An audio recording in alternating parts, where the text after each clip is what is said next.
Hi అండి, నేను సాంబార్ చేస్తున్నాను. కొంచెం పెసరపప్పు, కొంచెం కందిపప్పు అండి. పెసరపప్పు కందిపప్పు సమానంగా తీసుకోవాలి. 2-3 విజిల్లు ఏం చేసుకున్నాను. పప్పు అయితే ఉడికిపోయిందండి. ఇవన్నీ కూడా ఒకసారి ఆయిల్లో ఫ్రై చేసుకొని సాంబార్లో యాడ్ చేసుకుంటాను నేను. చూసారు కదా, ఇవన్నీ విధంగా ఆయిల్లో మగ్గించుకుంటున్నాను. ఇలా ఆయిల్లో మగ్గించుకొని సాంబార్ టేస్ట్ పెరుగుతుంది. మార్నింగ్ మామూలుగా అండి, ఇది ఒక దాని వెజిటేబుల్ ఫ్రై అవుతున్నాయి, ఇంకో దాని మీద రైస్ కుక్ అవుతుంది. నేను మా వారికి టీ పెడుతున్నాను. చూసారు కదా, సాంబార్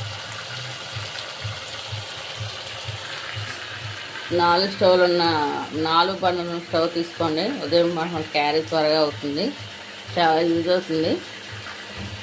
అయితే ఇలా వచ్చిందండి, చక్కగానే కాసుకున్నాను నేను.